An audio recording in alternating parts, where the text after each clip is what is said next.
The wind on the North Dakota prairie has been blowing across the same fields for 10,000 years. It cuts down from the Canadian Shield in winter, dry and brutal, carrying ice crystals that sting any exposed skin. It bends the wheat in summer until the whole horizon ripples like an ocean. And on the morning of October 1, 1975, that wind blew across one of the strangest structures ever built by human hands.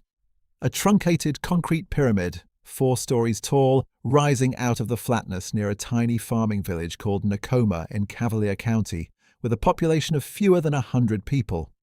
Inside that pyramid, 4 enormous radar faces were already alive, scanning the sky for incoming Soviet warheads. Beneath it, in hardened underground silos, 30 Spartan missiles and 70 Sprint missiles waited with thermonuclear warheads mated and armed. The system was called Safeguard.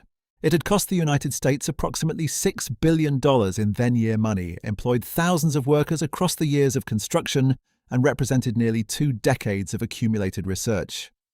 On that morning, after years of effort, after a Senate fight that nearly tore the country apart, after a treaty signed in Moscow, after labor strikes and engineering breakthroughs and political compromises, Safeguard was declared fully operational.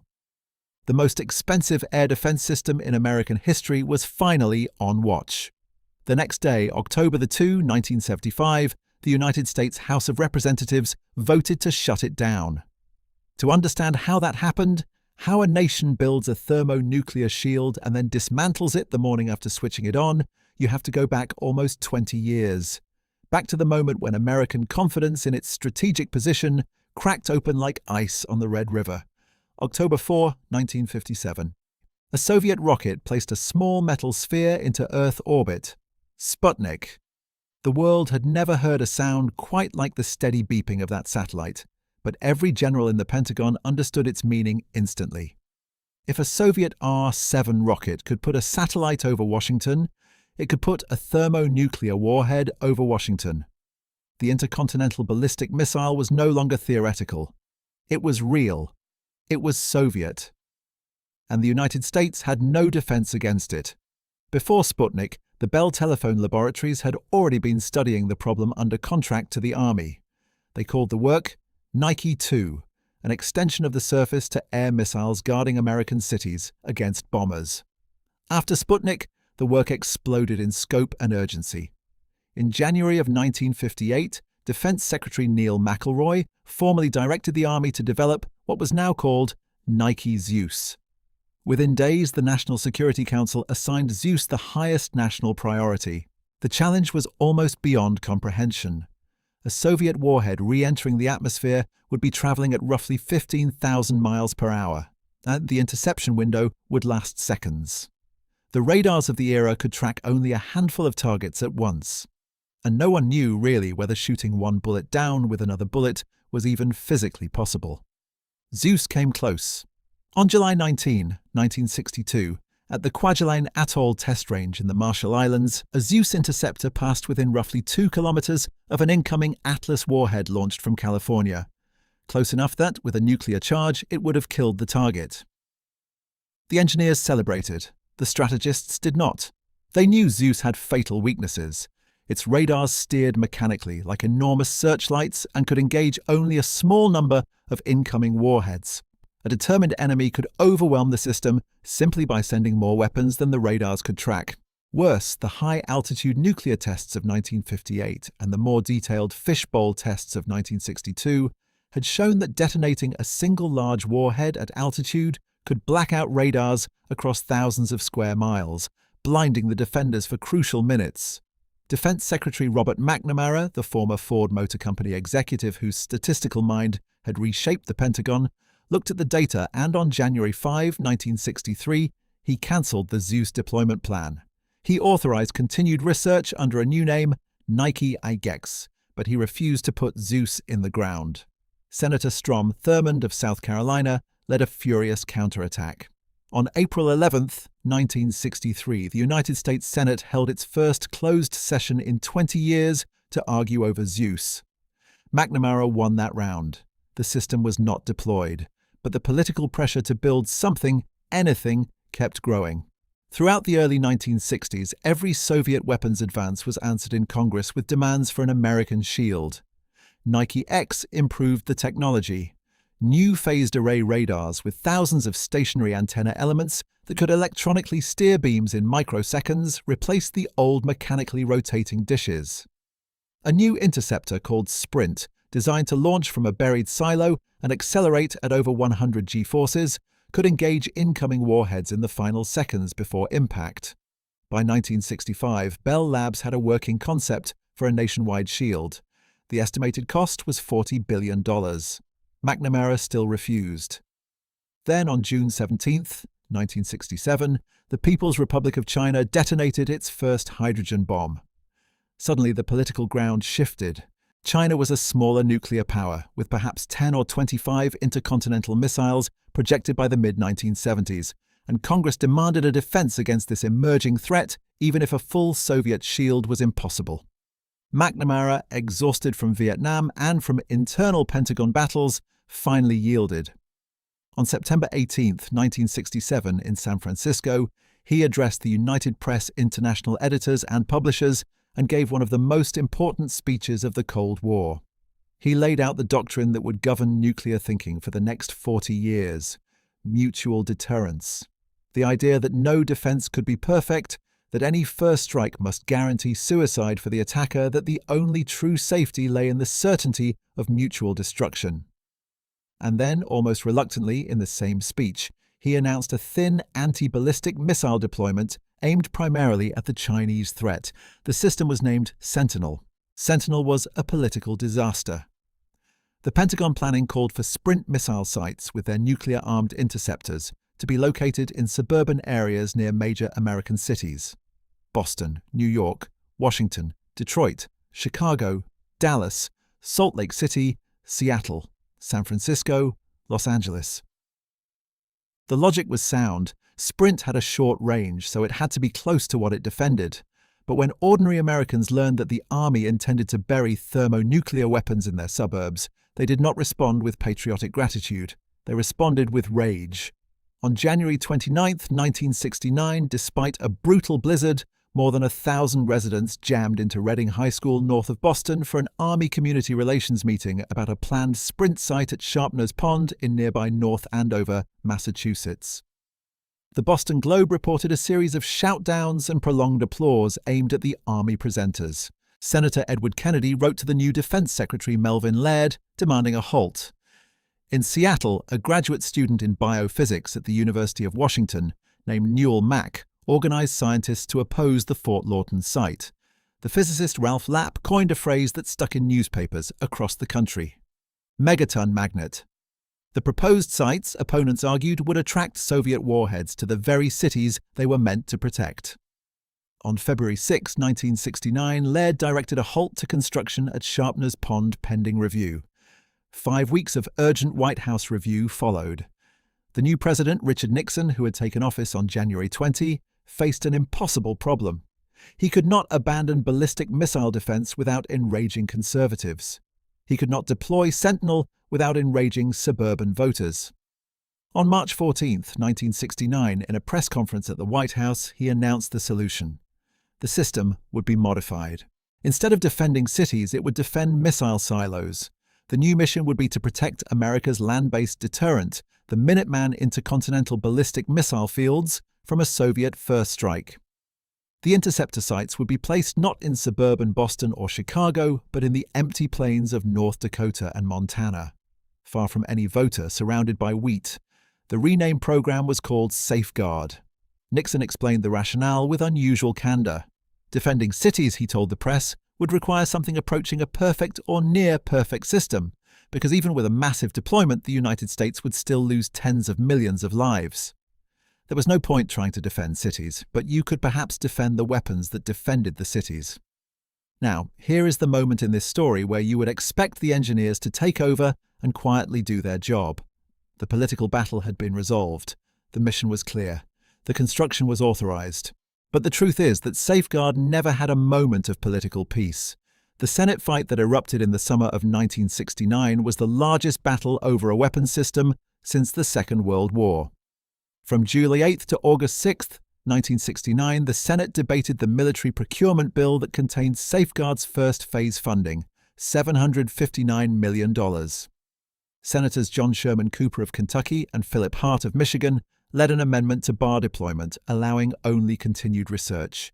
28 Nobel laureates signed a letter against Safeguard. Hans Bethe, the Nobel physicist who had directed theoretical work on the Manhattan Project, became the most prominent scientific opponent of the system.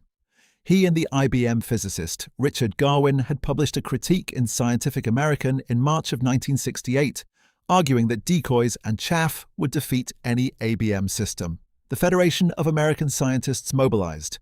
The newly founded Union of Concerned Scientists, born at MIT in 1969, made ABM opposition its first major campaign. On the other side stood Senator Henry Jackson of Washington, known as Scoop, and Senator John Tower of Texas, coordinating daily with the White House through Defense Secretary Laird. Edward Teller, the founding director of the Lawrence Livermore National Laboratory and the father of the hydrogen bomb, supported strong missile defense capability in general, though his most prominent advocacy on these questions would come later during the Strategic Defense Initiative debates of the 1980s. The strategist Donald Brennan of the Hudson Institute, who had ironically coined the acronym MAD for Mutually Assured Destruction in 1962, precisely to argue that opposing defense was insane, made the conservative case. Albert Wohlstetter at the University of Chicago publicly feuded with George Rathjens of MIT over whether decoys could really defeat the radars and whether deploying defense would invite a preemptive Soviet strike before the shield was complete. The arguments cut to the deepest assumptions of nuclear strategy. On August 6, 1969, the Senate held a series of votes that would decide whether Safeguard lived or died. The Cooper-Hart amendment to bar deployment failed by a single vote, 51 to 50. Later that same day, on a related amendment offered by Senator Margaret Chase Smith, the Senate split 50 to 50, and Vice President Spiro Agnew, presiding over the chamber, cast the tie-breaking vote against the amendment. The two votes together secured the program by the narrowest possible margins. The popular shorthand that Agnew personally saved Safeguard with one tiebreaker is, strictly speaking, an oversimplification, but the underlying truth is correct. Safeguard survived by a single Senate vote on Cooper-Hart and by Agnew's tiebreaker on the Smith Amendment, both on the same August afternoon. Senator Albert Gore, Sr. of Tennessee, a leading opponent of the system, lost his 1970 re-election bid by approximately 42,000 votes. While Vietnam was the larger issue, his ABM opposition was specifically targeted by the Nixon-Agnew Southern strategy. The political cost of opposing the system was real, and the political cost of supporting it was also real, and neither side was certain who had won. Construction began. Ground was broken at the Perimeter Acquisition Radar Site near Concrete, North Dakota, in April of 1970. The missile site radar, the Great Pyramid, would rise outside Nakoma in Cavalier County. The contracts were enormous.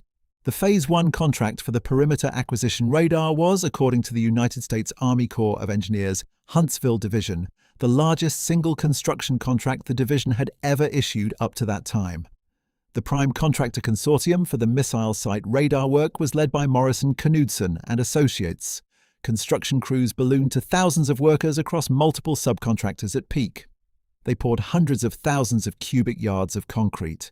They installed thousands of tons of reinforcing steel. They strung thousands of miles of internal wiring. A labor dispute in 1971 threatened to derail everything until Nixon issued an executive order to cap construction wage increases at 6%, and a national-level labor agreement was signed in October of that year. While the concrete cured in North Dakota, the politics shifted again. Henry Kissinger, Nixon's national security advisor, had opened a back channel to Soviet Ambassador Anatoly Dobrynin.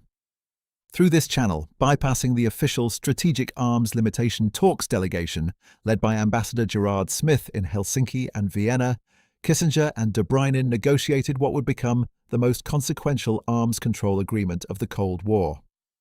On May 26, 1972, in Moscow, Nixon and Soviet General Secretary Leonid Brezhnev signed the Treaty on the Limitation of Anti-Ballistic Missile Systems. The treaty allowed each side 2 ABM complexes, one defending the capital, one defending an intercontinental ballistic missile field, each capped at 100 launchers and 100 interceptors. 2 years later, on July 3, 1974, also in Moscow, the two leaders signed a protocol cutting that to one site. The Soviets chose Moscow. The United States chose Grand Forks. Congress declined to authorize a Washington site.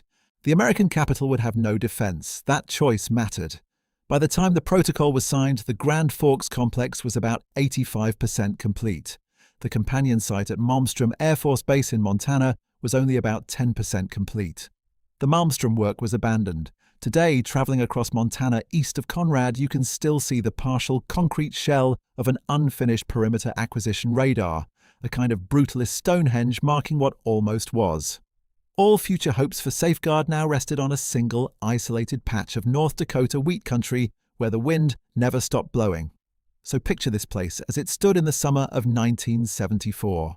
The Stanley Michelson Safeguard Complex, named in June of that year after the recently deceased Lieutenant General Stanley Raymond Michelson, born in Minnesota in 1895, who had commanded the Army Air Defense Command from 1954 to 1957 and had been an early advocate of Zeus. The footprint was sprawling. The missile site radar covered 470 acres outside Nakoma. The perimeter acquisition radar sat on a separate parcel about 25 miles to the northeast outside Concrete, oriented north so its single radar face could see across the polar approaches. 4 remote sprint launcher sites, each 35 to 45 acres, were scattered around the surrounding counties. 1 west of Hampton, 1 northwest of Langdon, 1 east of Langdon near the perimeter acquisition radar, and 1 between State Highway 1 and Fairdale. The pyramid itself was the strangest part.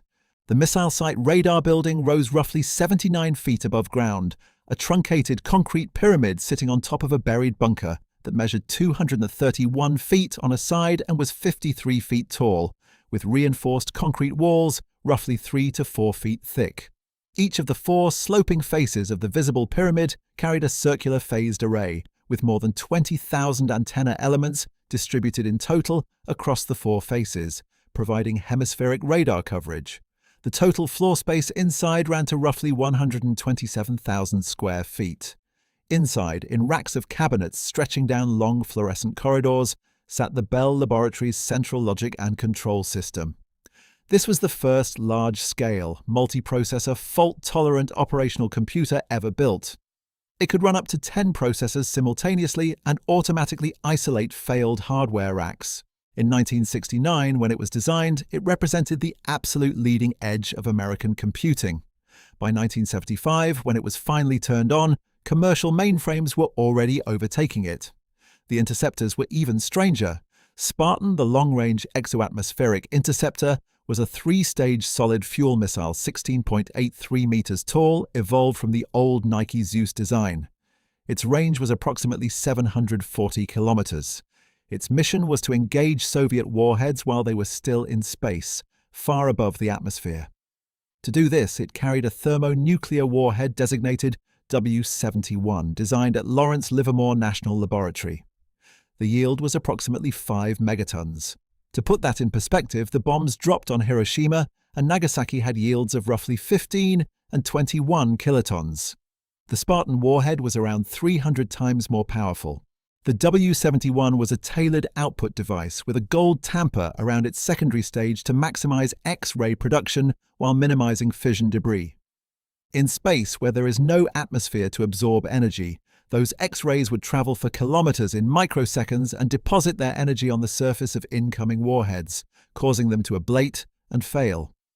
The full yield proof test of the W-71 warhead, codenamed Kanakin, was conducted on Amchitka Island in the Aleutians on November 6, 1971 at 11 in the morning Bering Standard Time. It remains the largest underground nuclear test ever conducted by the United States. The shock registered approximately 7 on the Richter scale. The crater was over a mile across. Sprint, the inner layer interceptor, was even more remarkable. A 2-stage conical solid fuel rocket, 8.23 meters tall, housed in a buried silo and stored ready to fire. When ordered to launch, a gas generator piston punched the missile out of the silo by smashing through a frangible cover. Within 1.2 seconds, the first stage Hercules X 265 motor ignited, producing peak acceleration above 100 g-forces. Sprint reached Mach 10 in approximately 5 seconds. The total engagement time from silo to intercept was at most 15 seconds. The skin temperature reached around 6,200 degrees Fahrenheit, creating a plasma sheath around the missile so dense that the radio command signals had to be enormously powerful to penetrate it.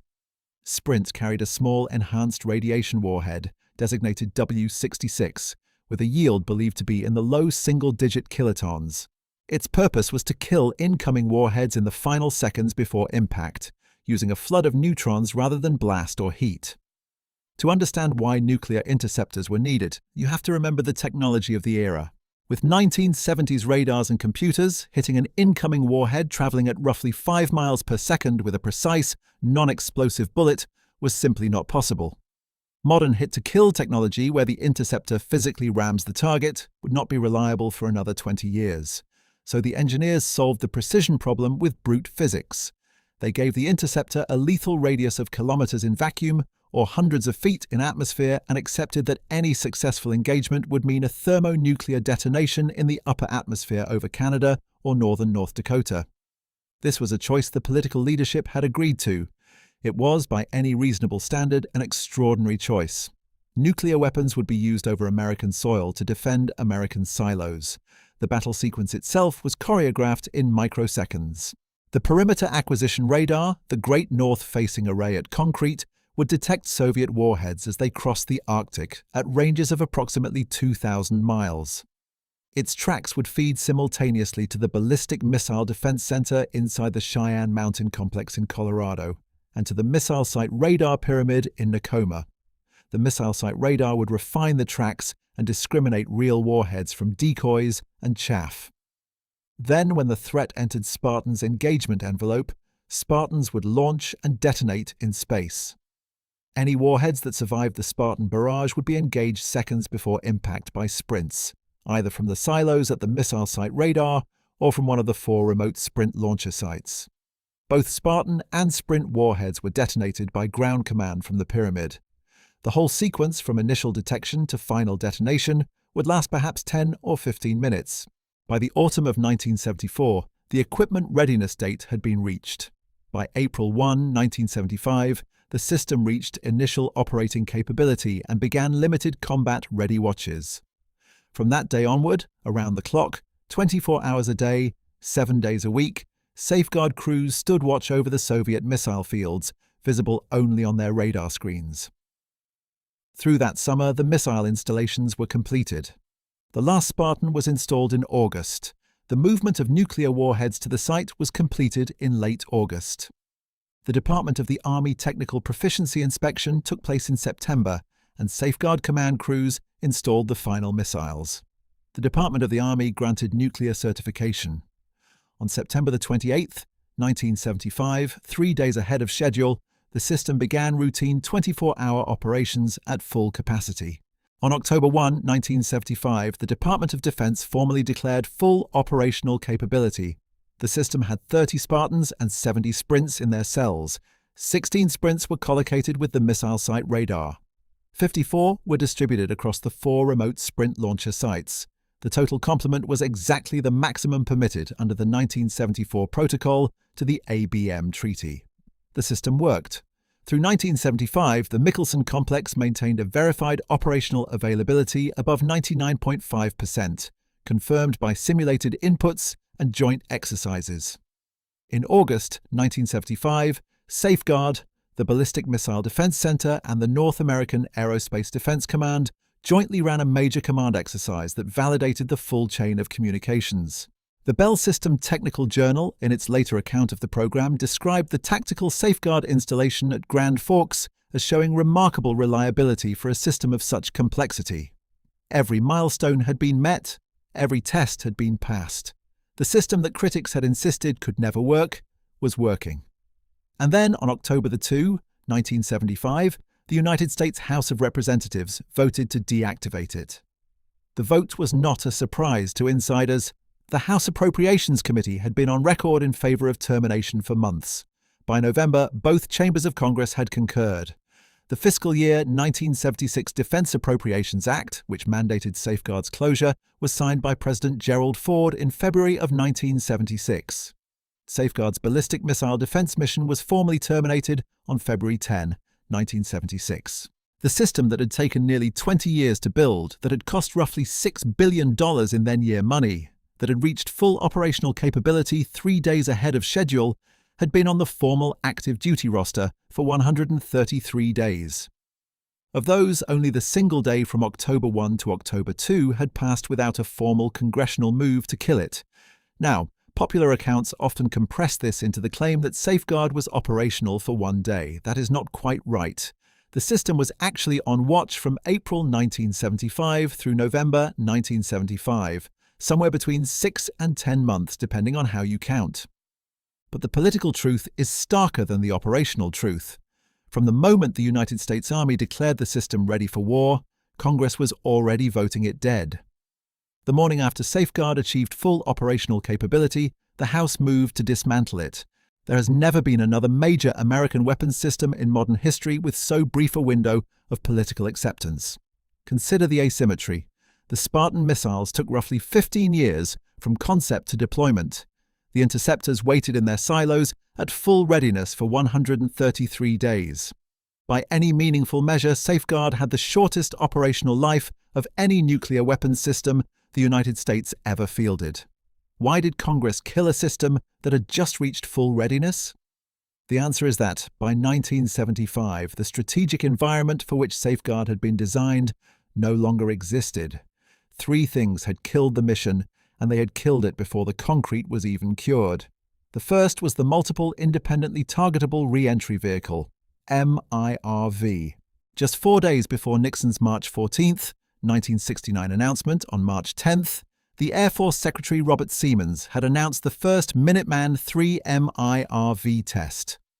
By the mid-1970s, the Soviet SS-18 and SS-19 heavy intercontinental missiles were carrying multiple independently targetable warheads. Each Spartan could engage only one warhead and cost roughly as much as an attacking missile. The Soviets did not need to build new missiles to overwhelm Safeguard. They only needed to add more warheads to existing missiles. The defensive mathematics had collapsed. The second was the sheer scale of Soviet missile growth. When Safeguard was conceived in 1967, the United States outnumbered the Soviet Union in intercontinental missiles by roughly 3 to 1. By 1975, the Soviets had reached parity and exceeded the United States in throw weight, the total mass of warheads that could be delivered. Defending only 150 Minuteman silos at Grand Forks no longer made strategic sense. The Soviets could simply target other silos elsewhere. By some Army estimates, the entire Safeguard system would yield only about 20 additional surviving Minutemen under a realistic Soviet attack. 20 out of more than 1,000, about 2%. The third was the ABM treaty itself. The treaty restricted each side to one site. The Protocol of 1974 had cut even that. There was no path forward. The diminishing returns were locked in by Nixon's own arms control achievement. As Senator John Culver of Iowa put it bluntly when he entered the Senate in 1975, Safeguard had become a system in search of a mission. The House Appropriations Committee, recommending termination, wrote that Soviet MIRV deployment meant the utility of Safeguard to protect Minuteman would be essentially nullified in the future. Defense Secretary James Schlesinger, who had been planning to reduce Safeguard's operational capability since the summer of 1973, did not fight Congress on the question. In the spring of 1976, Safeguard Command began a 2-phase deactivation plan. The 30 Spartan warheads and 70 Sprint warheads were removed from their cells and shipped back to the Department of Energy nuclear weapons stockpile. The missiles followed. By the end of the year, the silos at Nakoma stood empty. The missile site radar, the Great Pyramid, was placed in caretaker status and largely emptied of its Bell Laboratories computers and phased array electronics over the years that followed. The perimeter acquisition radar at Concrete had a different fate. Its single north-facing array, designed to detect intercontinental missiles coming over the Arctic, was too valuable to abandon. In September of 1977, the Army leased the radar to the United States Air Force. Operations began in October of that year under the name Concrete Missile Early Warning System. In 1983, when the post office in Concrete closed, the base was renamed Cavalier Air Force Station. The radar itself was redesignated as the Perimeter Acquisition Radar Attack Characterization System. Multiple electronics upgrades followed through the 1980s and 1990s. On July 30, 2021, with the establishment of the United States Space Force, the base became Cavalier Space Force Station, and the radar continued its work. The same single-faced array that was designed to give Safeguard battle managers a few minutes of warning is, in 2026, still tracking missiles over the Arctic and analyzing more than half of all objects in Earth orbit, processing over 20,000 tracks per day. It remains the second most powerful missile warning radar in the United States inventory, surpassed only by the larger PAVE-PAWS arrays. The pyramid itself had a stranger afterlife. For decades it sat empty, locked, enormous, slowly accumulating dust on the prairie. In December of 2012, the entire former Michelson complex was sold at auction for roughly $500,000 to a Hutterite colony based near the North and South Dakota border. The Hutterites, a communal Anabaptist sect, used the surrounding farmland for agriculture. In 2017, the pyramid and the immediate tactical area were sold again, this time to the Cavalier County Job Development Authority, with the help of state development grants. In July of 2022, North Dakota Governor Doug Burgum and a data center developer called Bitzero Blockchain announced agreements for a planned $500 million conversion of the pyramid into a cryptocurrency mining and data processing facility. The thick, nuclear-hardened concrete walls, the engineers noted, were excellent for thermal management. In the years since, the project's status has been the subject of significant uncertainty and changes in company leadership. Whatever its eventual outcome, the basic image is striking. A pyramid that had been built to manage thermonuclear interceptors was being repurposed to manage server heat. The economic damage to the surrounding region was real and lasting. After the closure, Cavalier and Pembina counties saw unemployment spike. Population losses in nearby towns, measured across the decades since, ran into double-digit percentages. The military families left, the contractors left, the support businesses closed. Nakama itself, which had grown to feed and house the construction workforce of the early 1970s, dropped from around 60 residents at the 1970 census to about 30 at the most recent count.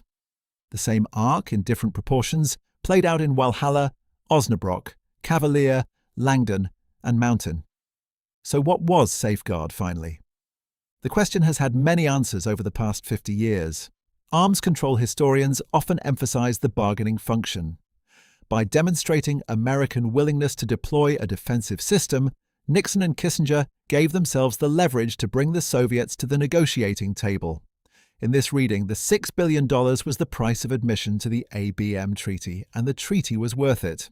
Critics point out that the Soviet galosh system around Moscow was already operational by the early 1970s, providing comparable bargaining leverage from the other side of the Iron Curtain.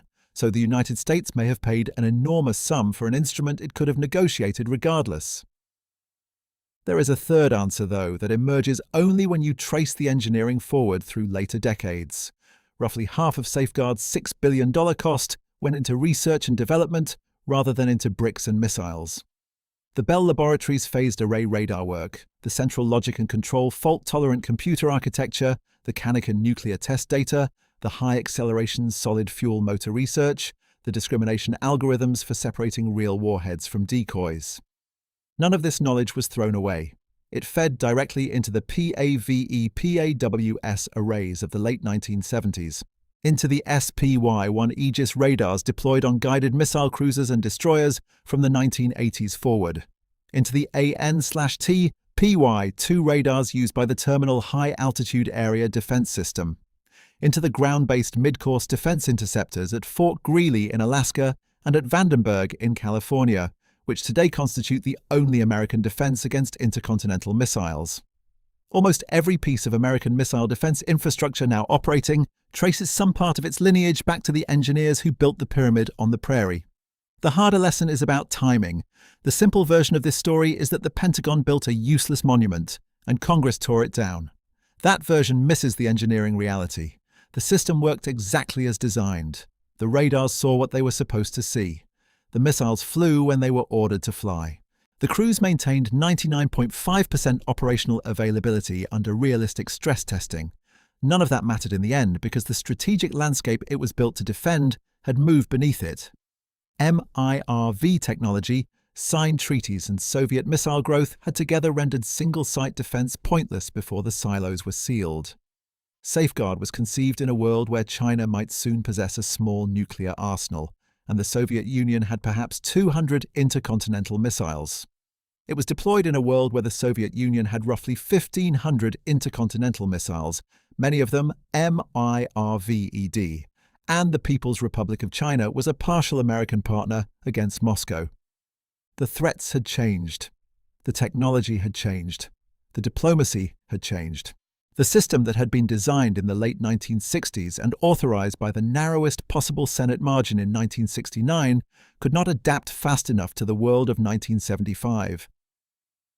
There is a temptation, looking at the truncated pyramid still standing on the North Dakota prairie, to see only absurdity, to see only the joke about the most expensive one-day weapon in history. The joke is not quite accurate since the system was on watch for many months, but it captures something genuine about the asymmetry between what was built and how briefly it was used. There is a deeper temptation to read Safeguard as simply a cautionary tale, a warning against committing to expensive defense systems before the threats they address are fully understood. The veterans who served at the Michelson complex tend to push back on both readings. They saw something more interesting than a punchline or a warning. They saw a generation of engineers who solved problems no one had solved before. The men and women who designed the high-acceleration solid fuel motors. Who wrote the discrimination software? Who built the first multi-processor fault-tolerant computer? Who calculated the X-ray ablation lethal radius of a thermonuclear burst in vacuum? That accumulated knowledge survived its own program and seeded everything that came after. Safeguard was a piece of the Cold War that worked, even if the world had moved on by the time it was ready. The wind still blows across the prairie outside Nakoma. The pyramid is still there, the radars long since stripped, the sprint silos filled with concrete. 25 miles to the northeast, at Cavalier Space Force Station, the perimeter acquisition radar is still running. The Soviet Union that built the warheads it was designed to track is gone, replaced more than 3 decades ago by the Russian Federation. The Cold War strategic doctrine that made the system necessary has been supplanted by newer doctrines and newer systems, but that radar is still on watch. The same building, the same single-faced array looking toward the polar approaches that Soviet planners once considered the high road to North America. That, in the end, is the truest legacy. Not the pyramid, not the missiles, not the political battles, not even the day in October 1975, when fully operational capability arrived and was almost immediately voted away.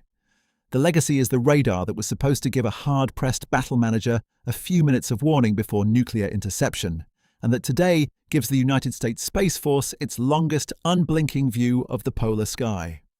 Half a century later, on a prairie that the missile silos have long since left, one antenna face is still listening for the war that never came. The most expensive one-day weapons system in American history built a radar, and the radar is still running. The rest is history written into concrete and wheat.